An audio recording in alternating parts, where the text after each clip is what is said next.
Hello and welcome back. As the thumbnail suggests, we are going to take AI and put it through its paces to see if it can match the high standards and quality that we seek to achieve as hobbyist and professional photographers every time we step out into the field with one of these. Now, like you, I don't do this as a profession. I have a full-time job, but I also spend a lot of time and a lot of money on my hobby. And the reason I do that is because I enjoy it and it gets me out there. Now, I don't know about you, but photographers that I've met have a bucket list of these shots that they want to achieve, which is that lighthouse by the seaside at dusk, the hay bales freshly harvested in the field with the Milky Way sweeping above the night sky, that dreamy waterfall in the forest, and that woodland photograph when Jack Frost has just lightly dusted the trees in the middle of winter.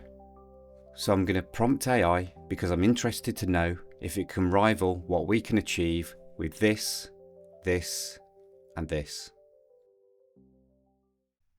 So this is MidJourney. It's an image and video generation AI generation engine.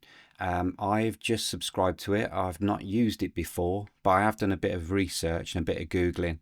What Google is telling me and what you guys are telling me is that you have to be quite specific with your prompts. And there are a few simple settings in MidJourney that we need to change first. So if we go to settings here, we can see that we can set an aspect ratio. So for the lighthouse, I think we definitely need to go portrait just to get that beach in and the lighthouse and the beach.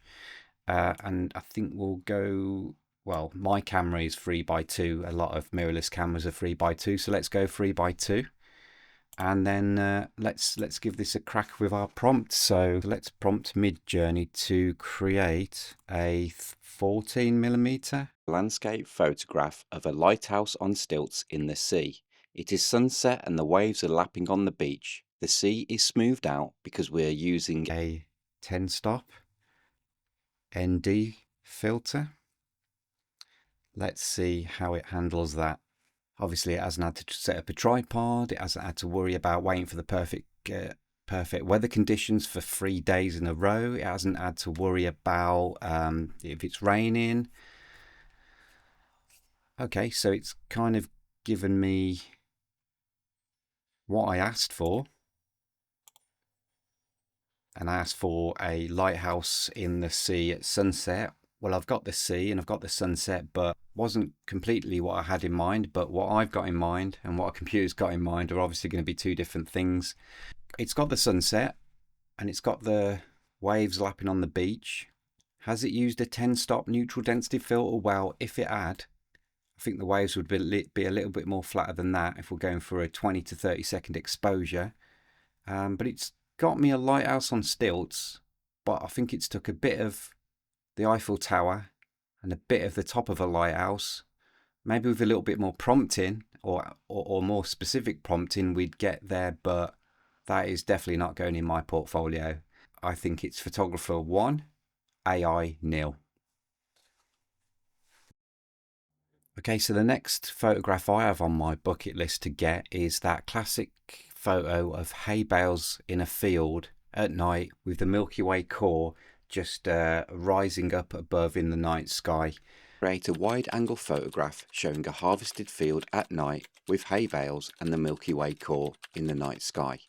The hay bales should have separation between them and one hay bale should be the main subject in the photo. Right, fingers crossed MidJourney. Let's see what you come up with. Okay, interesting. So again, it's given me 4 photos.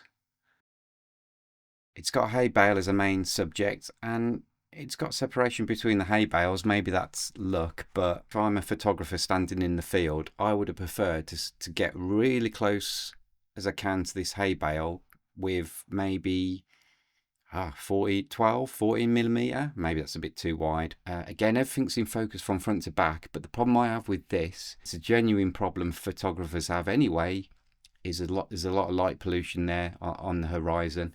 This AI has learned from my photos, from your photos, so this is really an amalgamation of everyone's photos if people are putting astrophotography on the internet with their light pollution in there, then AI is going to think that, well, that's part of astrophotography. So AI is also a photographer in the making, I suppose. Come on, guys, we need to upload some photos of astrophotography without light pollution for it to learn. Not. Again, to people that aren't into photography, they would look at this from a distance and go, oh, well, that's an amazing photo. But to the trained eye, it just looks a little bit like an illustration. So I'm tempted to give this 2-0 because I've given it really a simple prompt, but it's done a good job. It's done what I imagined, yeah, that classic shot would be. So unfortunately, I'm going to have to say 1-1, but let's see what it makes of the next photo. If you're into photography and you've been affected by any of the AI generated images you've seen in this video, then you can get emotional support from other photographers by giving this video a thumbs up. Now, while we're on the subject of supporting photographers, I just want to let you know that the Lighthouse photograph was kindly given to me by Eddie Skelson, who is also a landscape photographer based in the Peak District. The Peak District is an area of outstanding beauty in the United Kingdom, and I highly recommend you check out Eddie's YouTube channel. He has some fantastic landscape photography, and his channel isn't without a sense of humour. I'll leave a link in the description below. Alright, so it's kind of half time and we're on to our 3rd out of 4 photographs. I have took photos of waterfalls and I'm always critical, are they any good or not?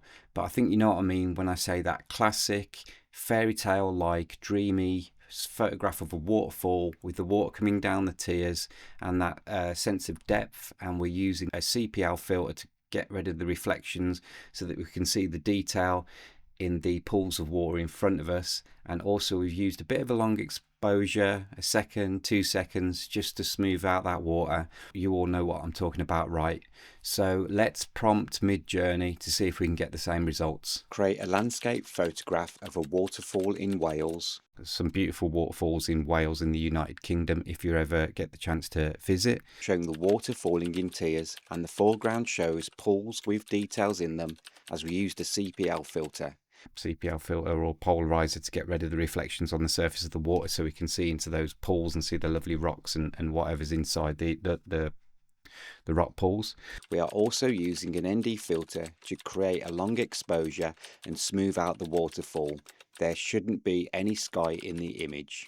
And when you look at the classic waterfall photos, sometimes there isn't sky in there because you get that specular highlight in the sky and it just looks a bit near. So let's see if MidJourney does a good job of that.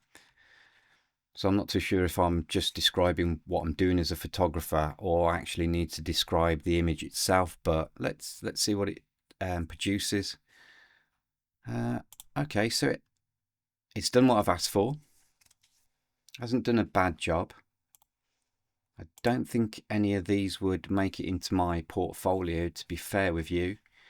They seem to be a bit generic, and there are some waterfalls in Wales that look exactly like this, so obviously it's gone at snooping at all our photos that we've ever put online, Instagram, Facebook, YouTube, whatever.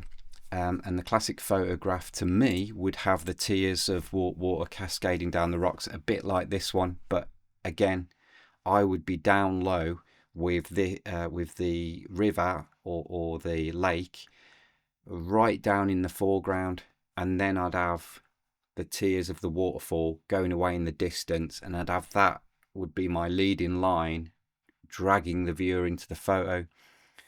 Yeah, I could have spent a lot of time giving it a lot more detailed prompts, but for a first attempt, you know, and sometimes as photographers, we've only got one attempt in the field to get it right. We have to have the right conditions and everything. So based on that, I think it's 2-1 to photographers. Congratulations, well done. So we've got one last photo on my bucket list. Let's see if AI can live up to my expectations. So the next and last photo that I have on my bucket list is that woodland photograph, which is really calm and relaxing, just in the beginning of winter when there's maybe a few leaves on the trees, but Jack Frost has been along and he's dusted the trees with this like icing sugar of frost. Let's see what MidJourney does of that one. Create a photograph of a woodland scene showing trees and leaves after a frost. It is winter and the depth in the photo is created by the mist in the air. Maybe there is a shaft of light or a sense of where the light is coming from. I think that should do it. Maybe I haven't been too descriptive, but let's why give AI a chance, eh? Okay, well, it's kind of what I imagined. It's got all the signs of that classic woodland photograph in the middle of winter. I'm drawn to this one only because it's a bit different from the ones with the trees in a line. And yeah, I'm there. It's frosty, I'm cold. There's a sense of depth. You've got that mist lying on the woodland floor, and you've got a sense of depth. The tree's dark, and the further we go back, it gets lighter and lighter, which is that classic oil painting kind of trick to give the viewer depth. And I'm also kind of drawn to this one. Something about the composition. We've got a leading line. Again, we've got mist. I can feel the cold. I know it's winter. It's probably not going to win Landscape Photographer of the Year award, and we wouldn't want it to by any means, would we? You know, I'm a bit jealous, really. You know, you have to be in the right place. You have to have frost. You have to have mist. And, you know, it's easy just to type that into a computer and get those results with minimal effort. It's a difficult decision. I don't think it did a good job of the Lighthouse. I don't think it did a good job of the Waterfall. But for the woodland in winter, I've got to give it to it. So it's a draw, basically. This AI model has learned from all our photographs. So really, it's just taking the best bits of everyone's photographs, putting it together and spitting it out based on what I've told it. It's not had to buy any camera equipment. It's not had to get up early in the morning, drive for miles, walk for hours, only to get there and be disappointed because it started raining, or it's not misty, and it's not frosty, and the waterfall was not good because it had been not raining for the past few days, so there was no water falling off the waterfall. It's not had to wait for clear skies. It's not had to keep its camera dead still while it captures loads of photographs of the Milky Way and stacks them all together. It's not had to focus stack anything. Now look, I know this has been a bit of fun and it's definitely opened my eyes, but as a photographer, I always feel threatened about AI generated images just like you. When I go out with my camera, I'm seeking the truth. I'm seeking integrity. I'm looking to record what was actually there, and I'm being honest with what's in front of me. When AI takes over the place of what is really out there in reality, that's when I start to have a bit of a problem with it. When I look at a photograph of a landscape, I'm not only bowled over by the sheer beauty of the photo, I'm also impressed by the hard work and determination somebody has put in to take that photo. Photographs document reality. They record a snapshot in time that can never be recreated again. And again, you and I, we don't take a photograph, we make a photograph. It's like painting a picture or constructing a piece of art. We've taken time to choose the lighting, the composition, the depth of field. I don't know, maybe you can use AI like we've just used it to get inspiration, but no, just go and look at other photographers' work, support them, like their YouTube channels, follow their Instagram, buy their photos, buy their prints, and that's the only way we're going to grow. It's been amazing having you again. Thank you for watching, and I'll see you in the next video.